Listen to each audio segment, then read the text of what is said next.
Alright, 4th and 5th graders, here's what we're doing for day 1 of week 7. First, you're going to go to the Sworkit app or website to pick your favorite workout that you enjoy doing, and you'll do that for 10 minutes. Seems like that's the one everybody likes. At least that's the feedback I've gotten, so that's what we're going with for the rest of the year. Second thing I want you to do, it is your final practice for your physical testing.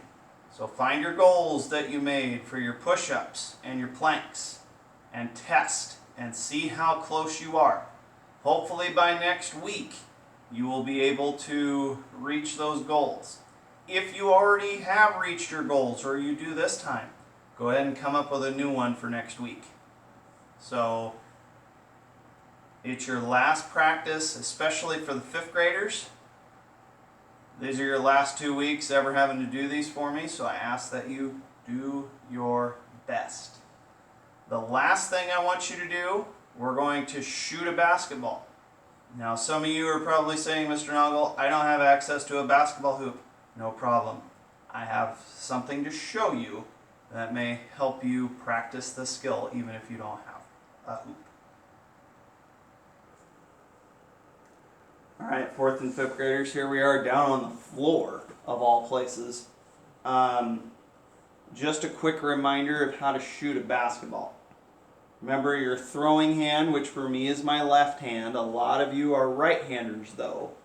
You're going to find the logo of the basketball and you're going to put your shooting hand right on that logo.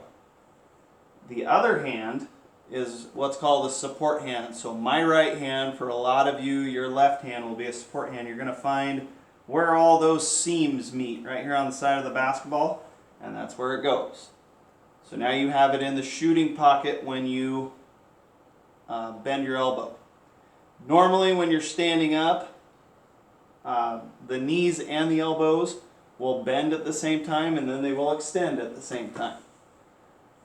When they extend, flick the wrist. What that does is it puts backspin on the ball and it tends to catch on something when it has backspin.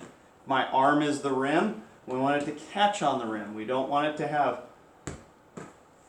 forward spin or side spin so that it bounces off of it. We want it to have backspin so that it catches on it. More chance of it going in. Alright, so now some of you are probably saying, I don't have access to a basketball hoop. My dad always parks the pickup underneath of it. I don't have one. We can't go to the park. It's okay.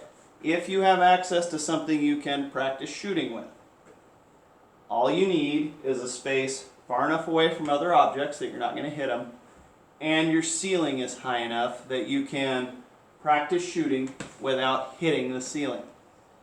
And what you're going to do is lay on your back and then get it into the shooting pocket. And you can have your knees bent while you do this. You can have them straight all the way out, however you want to do it. And then you could just practice shooting up toward the ceiling.